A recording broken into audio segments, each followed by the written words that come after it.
Alright, next up, we got urban legends that turned out to be true. Let's get into it.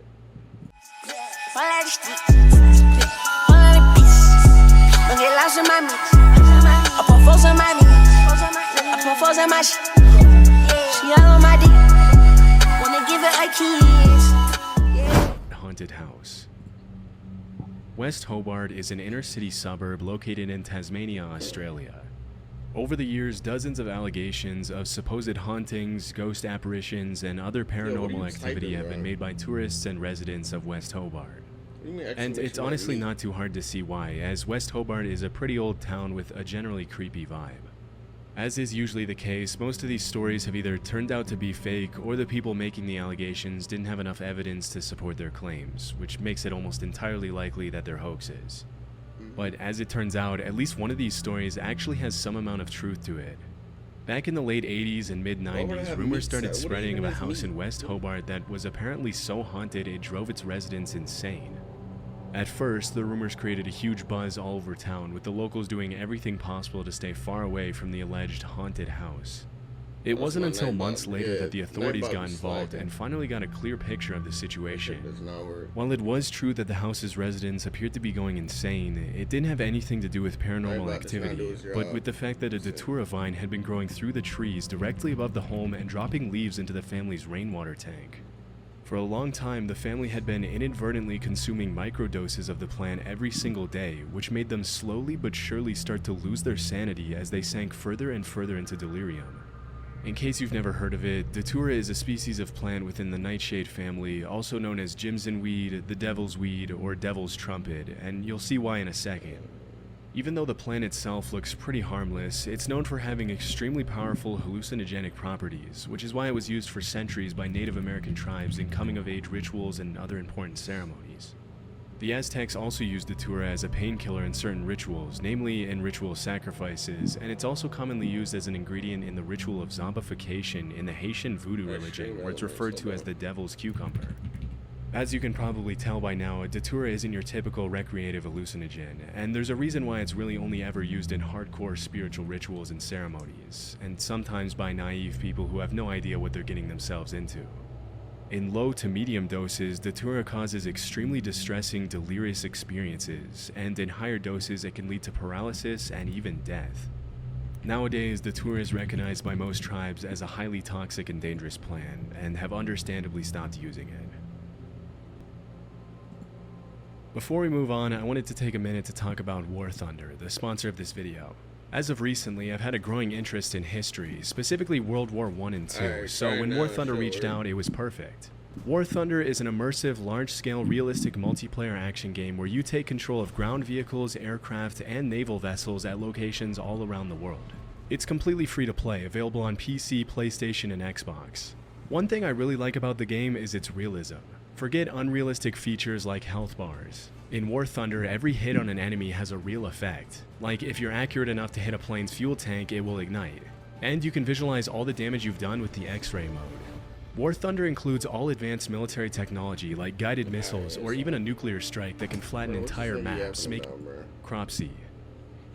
If you were to somehow go back to the 70s and spend some time in Staten Island, it probably wouldn't take you long to hear about an urban legend of a man named Cropsey. As the story went, Cropsey was a serial kidnapper and killer who lost his son and resorted to stealing other people's children to deal with his grief. According to the legend, Cropsey also had a hook for a hand, scars, burns, and open wounds covering his entire face and body, and a generally horrifying appearance. Considering the mass areas of uninhabited woodlands, it's not all that unexpected that a tale like the legend of Cropsey would make it into the mainstream culture at some point. Unfortunately, this wasn't just a tall tale made up by Staten Island parents to keep their kids from venturing too far into the woods and getting lost. Although the legend has some obviously made-up elements, such as the hooked hand and the horrifying scars and burns, at some point in the early 70s, children in Staten Island really did start disappearing. That's when the line between legend and reality started to blur, and the story of the real Cropsey immediately replaced the urban legend. This is the real story. Andre Rand was a man from Manhattan who was born in 1944 and moved to Staten Island in the late 60s. After working for 2 years at the infamously brutal Willowbrook State School for Children with Disabilities, Rand was arrested in 1969 and served over a year in prison for the attempted attack of a 9-year-old girl. As soon as he was released 16 months later, reports started cropping up of more little girls disappearing all over Staten Island, including 5-year-old Alice Pereira, who was playing in her building's lobby when she suddenly disappeared without a trace. Over the next decade, Rand was the prime suspect in the disappearances and deaths of several other young girls in the area. But it wasn't until 1983 when he picked up 11 kids from a local YMCA and brought them fast food before taking them to the airport that he was finally arrested and sentenced to 10 months in prison again. 11 kids? Throughout the 70s and 80s, dozens of young kids disappeared in Staten Island, and although Rand was often the last person to be seen with them, there was ultimately never enough evidence to put him away for a long time. For many years, he would often be seen hanging around young kids, going on walks with them, and even taking them to lunch and dinner with him in local restaurants. After years of letting him walk the streets as a free man, police would finally have a breakthrough in the case in 1987 when they found undeniable evidence that Rand had been behind the disappearance and murder of Jennifer Schweiger, a 12-year-old girl with Down syndrome. In 1988, he was sentenced to 25 years to life, and while he was behind bars, more and more evidence was found that tied him to several other disappearances in Staten Island in the 70s and 80s. Just keep racking up, yeah. Unfortunately, he was only charged with one additional major crime in 2004, which was the kidnapping of Holly Ann Hughes, thanks to which he will spend the next 13 years behind bars until 2037. If he lives that long, he'll be 93 by the time he gets out. I'm surprised he's the not, Maine Hermit. Like, on the line. The Kennebec Valley is one of the most beautiful regions in Maine, with over 5,000 square miles of forests, rolling hills, and natural paradise surrounding the Kennebec River. Many cabin owners of the North Pond area in the Kennebec Valley have described the area as the most peaceful place on Earth. But it hasn't always been that way. All throughout the 80s, 90s, and early 2000s, there were reports of over 1,000 break-ins in the North Pond cabins. For decades, nobody knew who was responsible for the thefts, especially since they were always carried out when there was no one home. As the cabin owners soon noticed, the break-ins seemed to follow a pattern, always peaking in the days before Memorial Day and after Labor Day. As for the stolen items themselves, they ranged from food, to cooking utensils, to books, to propane tanks, to toiletries of all kinds. In the absence of a concrete suspect, the locals eventually named— It's stealing, but it's like, it's not like stealing jewelry or nothing. Like, maybe it gets crazy, I don't know. It's probably the thief, the North Pond Hermit, even though by this point like there was food, nothing to suggest the break-ins were being carried out by a single person. Although it wasn't uncommon for groups of homeowners to venture out into the woods to try to find the North Pond Hermit, they never found a trace, which only added to the legend's mystery. One afternoon in 2002, 100 people attended a North Pond homeowners meeting, and when someone asked how many of them had suffered break-ins, almost all of them raised their hands. As you can probably guess, the North Pond Hermit quickly turned into somewhat of a boogeyman, with the legend frequently being shared over campfires in the area. For years, nobody thought that the person or people behind the break-ins would ever be found. But in April 2013, a man named Christopher Thomas Knight was arrested in the middle of the woods in the North Pond area by an officer who had made it his sole mission to bring the thief to justice.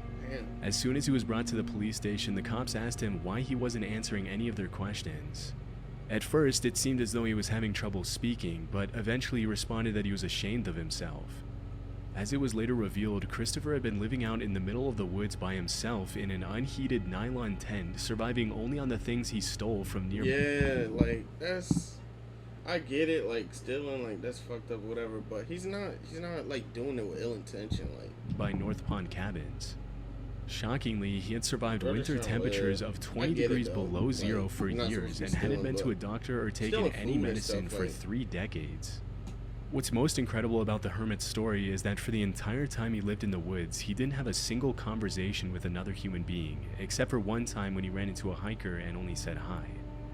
Understandably, Chris had lost interest in keeping track of time, so when he was asked how long he had been in the woods by himself, he replied, since the Chernobyl nuclear meltdown, which took place in 1986. As investigators later found out, he was 20 years old when he decided to become a hermit, just a couple of years after high school, although he never gave the authorities a real reason why he decided to disappear. In all his years of isolation, he went to extreme lengths to preserve his privacy. He never lit fires, only moved at night, and hadn't had any kind of communication with the rest of society for more than half of his life. He'd never driven a car, sent an email, or even known what the internet was until his arrest. Interestingly, as the cops dug deeper and deeper into his story, they realized that his only real possessions were his glasses, which he had been wearing for 30 years and could even be seen in his Lawrence High School yearbook picture from 1984. Everything else, down to his underwear and jacket, had been stolen. After the investigation, Knight was sentenced to 7 months in prison, after which he once again disappeared. According to the cops, he's now living a quiet, peaceful life in rural Maine. Purple Aki. Throughout the late 1980s and 90s, rumors of a massive bodybuilder called Purple Aki began to surface in the northwest of England. According to the allegations, Purple Aki would supposedly walk the streets of Liverpool hunting down young, muscular men and rugby players and oddly ask them if he would let them feel their muscles. If they complied, he would allegedly squeeze their muscles for much longer than was considered socially acceptable and would then ask them to perform squats so he could feel their quad muscles. Some teenagers reported that Purple Aki even went as far as to ask them to pose for him and often offered exercise and nutrition advice for those who gave him the time. Because the rumors were so incredibly ridiculous, nobody really took them too seriously at first, and eventually the story of Purple Aki turned into an urban legend with crazy details being gradually added to the tale, including one where Purple Aki would allegedly swallow teenagers whole if they let him feel their muscles. But as time went on, it became clear that Purple Aki wasn't just a made-up character created by bored teenagers looking to get some laugh from their friends, but a real person named Akinwul Arobic. Aki was often seen traveling across England by train carrying a plastic bag and asking young men if he could feel their muscles. Naturally, this made a lot of people uncomfortable, and it wasn't uncommon for Aki's face to be featured in local newspapers after several encounters with the law. Most of the accusations against him were related to his creepy behavior around teenage boys, but around 1986, the story of Purple Aki took a really dark turn. Early that year, 16-year-old Gary Keller was walking home from school when he ran into Purple Aki, who immediately asked to feel his muscles. Freaked out by the weird request, Gary said no and ran away. Later that same year, Aki followed Gary to a local outdoor swimming pool, and when the teenager noticed, he ran to New Brighton train station and jumped onto the railroad tracks to get away from Aki. Sadly, the story ended in tragedy, as Gary was accidentally electrocuted by one of the rails. Considering the whole thing happened because Gary was being chased, Purple Aki was convicted of involuntary manslaughter, charged with harassing 14 different teenage boys, and sentenced to 2.5 years in prison. In 1988, Aki filed an appeal and complained that the only reason he had been convicted was because he was black. Ultimately, the judges agreed there wasn't enough evidence to prove Aki had been directly responsible for Gary's death, and believe it or not, he was freed and awarded £35,000 in compensation. Between 1988 and 2006, Aki went in and out of jail for failing to resist his compulsion to touch, feel, and measure other people's muscles. And in 2003, he was arrested for an additional 15 charges of harassment and witness intimidation, for which he was sentenced to 6 years in prison. Just like any other predator, he was also forbidden from waiting outside schools in the area. A few months later, he was jailed for 15 months for getting up to his same antics. Upon his release, he was once again arrested a few weeks later in 2010 and then again in 2015. After his latest release, he reportedly moved to Leeds, where rumors started cropping up that he had passed away during the pandemic. However, those rumors were put to rest when videos started surfacing in 2023 of Aki walking the streets of Leeds asking random dudes to, you guessed it, feel their muscles. As of today, Purple Aki is alive and well, and will probably continue in his same behavior with or without permission for many years to come. Les Loyens. According to a Swiss urban legend, people have allegedly been running into a mysterious human-like figure in the Fribourg forest in the western part of the country near the town of Mals since the early 2000s. Based on the dozens of allegations that surfaced over the years, the figure has been described as being around 6 feet tall and always wearing a vintage-looking gas mask covering his entire face, a boiler suit, and a cloak. Most people who supposedly ran into the figure reported he or she was completely harmless, but this didn't make the encounters any less terrifying, and it wasn't uncommon for people to report the figure to the police when their children reported feeling scared. As expected, it didn't take local residents long to start adding their own crazy twist to the story, with some claiming that the creature was the ghost of a mentally unstable soldier, while other popular theories assured it was an alien. For a while, the story was classified as an urban legend, and the mysterious humanoid was given the name Les Loyens, also known as the Ghost or the Hermit of Mals. Throughout the early 2000s, Lei Loyan was mostly the subject of local oral legend because there was no real evidence to support its existence. But in 2013, the story gained international attention when the Swiss/French newspaper Les Matins published the first ever photograph of Lei Loyan, which was sent in by a hiker.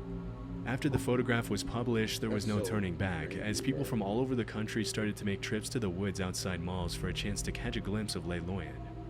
The last known sighting of Lei Loyan took place in June 2013 when a local woman named Marianne Desclous saw the figure clutching a bunch of flowers as she was walking outside. Later that year, Lei Loyan's clothes were found in the middle of the woods along with a wooden note titled "The Death Certificate and Will of the Ghost des Mots." In the letter, Lei Loyan accused the media of having murdered a harmless being by revealing its existence and turning him into a circus freak. The letter also mentioned that due to the unwanted attention, Lei Loyan had to abandon its daily walks, which were referred to as happiness therapy in the letter. After the cryptic note was published in the newspaper, many people concluded that Lei Loyan had taken its own life, although this has never been confirmed. As of 2024, nobody has ever seen Lei Loyan's true face, and many people have theorized that the figure was possibly a woman with a facial disfiguration who didn't want people to see her, which is supposedly why she wore the gas mask. But this line of reasoning will probably remain unconfirmed forever. Yeah, you're never finding that, bro. The Bunny Man. Unless they're close. In the early 70s, dozens of locals started reporting that a man dressed up as a bunny had started haunting the residential neighborhoods around DC, Maryland, and Northern Virginia. Although dressing up as a bunny in itself seems pretty harmless, what made the encounters a little scarier was that the guy would allegedly threaten children on the street with an axe and frequently vandalize people's property for no apparent reason. Not gonna lie, axes are. Even though sightings of the so-called Bunny Man were pretty rare, they seemed to follow a pattern, as the man usually appeared in secluded locations where there weren't a lot of witnesses. The story itself has a lot of elements of a typical urban legend and is kind of hard to believe, but through my research I found that it's all loosely based on a true story. In 1970, a couple was parked in a driveway close to a bridge on Colchester Road in Fairfax County when suddenly a random guy appeared out of nowhere, yelled at them for allegedly trespassing, and threw a hatchet at their car. Terrified, the couple left the area immediately before they had a chance to get a good look at the guy. As they reported the incident to the police, they mentioned the guy had been dressed in light-colored clothing and may or may not have been wearing something white on his head. Although the couple never mentioned anything about a bunny in their statement, as soon as the story hit the news, people started claiming that the hatchet thrower had been wearing bunny ears. Pretty soon, rumors of a man in a bunny suit threatening kids in the woods with a hatchet started surfacing all over the DMV area, and as the years went by, the stories got wilder and harder to believe. Over time, the legend of the Bunny Man has become pretty mainstream, with the bridge on Colchester Road even being renamed as Bunny Man Bridge. As of the uploading of this video, the legend has now been standardized and goes something like this. In 1904, there was allegedly an asylum close to the bridge on Colchester Road. As soon as it was built, a bunch of Fairfax County residents started complaining about the idea of having an asylum full of mental patients so close to their homes, so the authorities supposedly put all the patients in a bus and transferred them to a nearby prison. But on the way to the prison, the bus crashed and all the patients escaped. As the story goes, a few hours later the cops had successfully located and brought back all the patients except for one guy by the name of Douglas Griffin. This is where the legend gets a little weird. Allegedly, the fugitive patient hid in the woods from the authorities for weeks. As the days went by and the cops did everything to find him, rabbit corpses started to appear in the middle of the woods, which led everyone to believe Douglas was eating bunnies to stay alive. Then, one Halloween night, a group of kids were hanging out near the bridge on Colchester Road when they suddenly saw a blue orb flashing in midair. A second later, they were all strung up like bunnies hanging from the bridge. As the legend goes, if you go to Bunny Man Bridge on Halloween night at midnight, the same thing will happen to you. Obviously, none of this is true, but it just goes to show how much of an impact the story of the Bunny Man has had on mainstream Virginia, DC, and Maryland culture. Nowadays, there's even Bunny Man t-shirts, a Bunny Man horror movie franchise, Bunny Man beer, and everything in between. Needless to say, the area surrounding the railroad overpass near Fairfax Station is now a major attraction for both tourists and locals alike, and will probably remain that way for many years.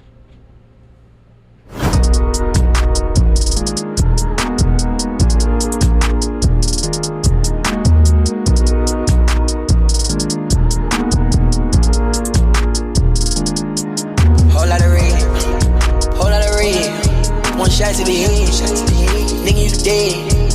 I don't give a fuck about nigga.